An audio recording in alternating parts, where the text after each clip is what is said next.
Hello and welcome to today's video. I'm Shmeko, and if you have any questions of today's topic or anything else for that matter, leave a comment in the comment section below or tune in to my Twitch channel. In today's video we will take a look at Blackwing Lair's best PvE and PvP sets, and we will take a look at the absolute BiS and more realistic BiS. The stats that we need to cover are 9% hits for PvE and 6% hit for PvP. Why we go with 6% hit for PvP is because some players run with defense rating, decreasing our chance to hit. So to cover that, we gain 1 extra hit chance. So why don't we start with the best in slot PvP gear for phase 3. As you can see, we're using the full rank 13 gear. And it's all enchanted with as much health as possible to increase our survivability. So for our head we will be using the Field Marshal's Chain Helm with 100 health enchantment. For our neck we'll be using Master Dragon Slayer's Medallion that comes from the quest from Nefarian's head that drops off Nefarian. For our shoulders we will be using Field Marshal's Chain Shoulders with 5 resistance to all. Our cloak will be Eskander's Pelt with 5 resistance. This drops from Kazak, our world boss, in Blasted Lands. Our chest will be the Field Marshal's Chain Breastplate with 100 health. Our bracers will be 9 stamina enchanted Dragonstalker's bracers, and our one-hander will be a Grand Marshal Longsword with 15 agility. Remember to have one-hander with weapon chain enchantment, so you will not get disarmed against those warriors. For offhand, we will be using the Skull of Impending Doom or other good offhands, such as Verbal Pouch. If we're looking for a big two-hander for a lot of damage in melee swings, we will be using the Ashkandi. Our crossbow will be Crossbow of Smiting that drops from Chromagus with a 7 damage scope. Our gloves will be enchanted with 7 agility on the Martial Chain grips. Our belt is the Dragonstalker belt. The leggings will be Martial Chain leg guards, 100 health, and the boots will be Martial Chain boots with minor speed. The best in slot ring is the Archmitros Ring of Reckoning that drops off Nefarian. Don Julio's Band as the other ring, and for our trinkets we will have the Title Charm and Insignia of the Alliance. The best in slot PvE gear. Here we will be using the full Field Marshal gear once again, but now with PvE enchantments such as 8 agility. So for our head we will be using the Field Marshal Chain Helm with 8 agility. For our neck it's going to be the Presto's Talisman of Convoy, this drops from Nefarian. Our shoulders will be Field Marshal Chain Shoulders with 5 resistance. Our cloak will be Cloak of the Shadow Mist with 3 agility. Our chest will be Field Marshal Chain Breastplate with 4 stats, Wrist Guard of True Flight with 1 agility, Grand Marshal Longsword with 15 agility, and our Grand Marshal Longsword with 15 agility. For our weapon we will be using the Crossbow of Smiting with 7 damage. Our gloves will be the Martial Chain grips with 7 agility. Our belt will be the Dragonstalker belt. Our legs will be the Martial Chain leg guards. Boots, Martial of Chain boots. And then Band of Accuras ring with Don Julio's Band. For our trinkets we will be using the Dragon Fang Talisman and the Devil's Star Eye. Devil's Star Eye is a quest that we get from level 50. This trinket will be used on cooldown, and it can always be replaced when it's on cooldown or after use during a fight with feign death, and you will be using the Dragon's Breath pendant instead.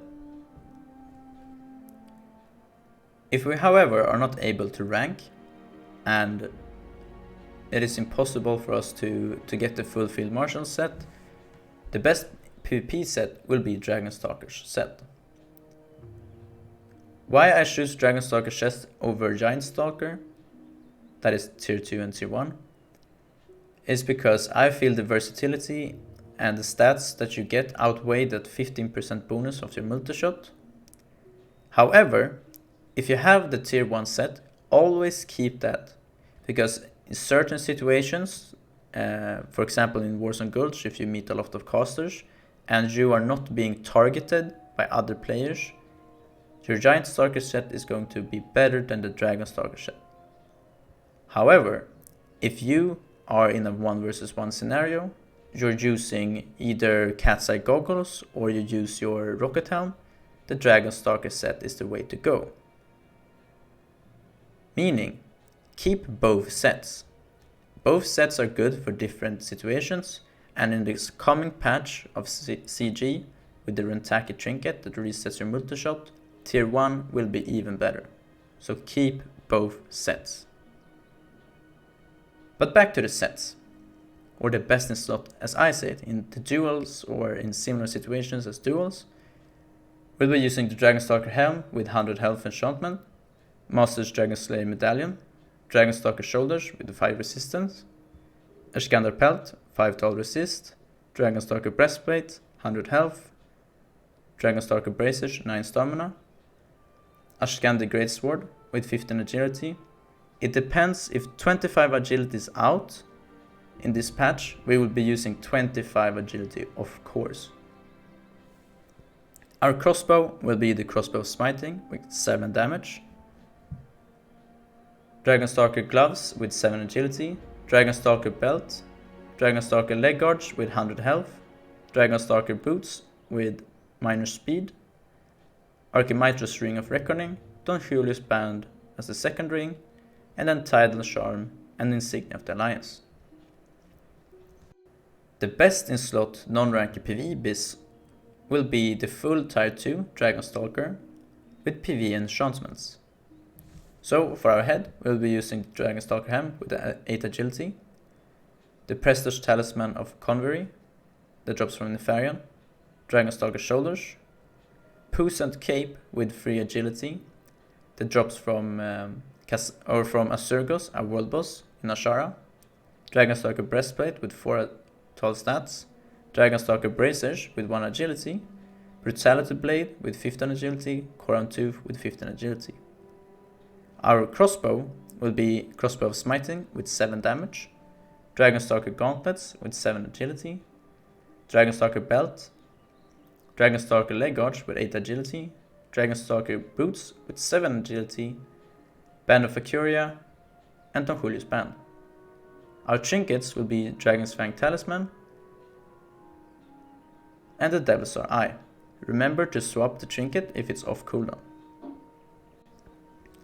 Here we can see that we have 9% hit and we're using 7 damage scope. If we take a more realistic approach to what you can look for when it comes to the PvP BiS, as you for some reason are not able to contest the PvP for world bosses or compete against other guilds, or you for example have a problem to fight against your own teammates when it comes to the loot in raids such as DFT, etc. This is going to be some of the best items that you can have when you come into phase 2. For our head, we will be using the Dragon Stalker helm, so we have the full tier 2 set, and remember to swap between cat's eye goggles and your rocket helm if needed. We have the Skandar's collar, this drops from Onyxia. We have the Dragon Stalker shoulders with 5 resistance, Croak of Shoulders Mist with 5 tall resist, Dragon Stalker breastplate with 100 health, Dragon Stalker bracers with 9 stamina, Koran tooth with 15 agility. Once again, remember to have a one-hander with weapon chain, so those warriors cannot disarm you. Furbog medicine pouch or other good offense, the crossbow smiting with 7 damage, Dragon Stalker gloves with 7 agility, Dragon Stalker belt, Dragon Stalker leg guards with 100 health, minor speed on Dragon Stalker greaves, the Archimitros ring of reckoning, and the Don Julius band. It is hard to get your title charm, so other engineering trinkets are very good to use, and remember to always swap between different trinkets when something is on cooldown. And then we have the Signal of Alliance, of course. If we take a more realistic approach to the PvE BiS slot, we will be using the full tier 2 with some PvE enchantments.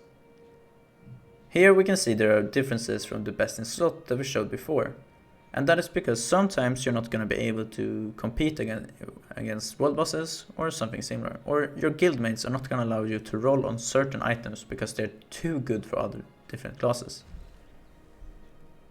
So we get our ranged 9 hit% chance by using the free ranged hit scope.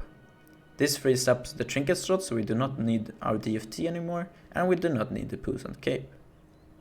So the BiS slot that we're going to use now is going to be the Dragonstalker Helm with 8 agility, the Prestige Talisman of Convery, Dragonstalker Shoulders, Cloak of the Shrouded Mist, Dragonstalker Breastplate with 4 tall stats, Dragonstalker Braces, 1 agility, Brutality Blade and Coron 2 for still the BiS slot with 15 agility each, the Crossbow of Smiting with 3% ranged hit, Dragonstalker Gauntlets with 7 agility, Dragonstalker Belt, Dragonstalker Leg Guards with 8 agility, Dragonstalker Boots with 7 agility, Don Julius Band, and Band of Acura.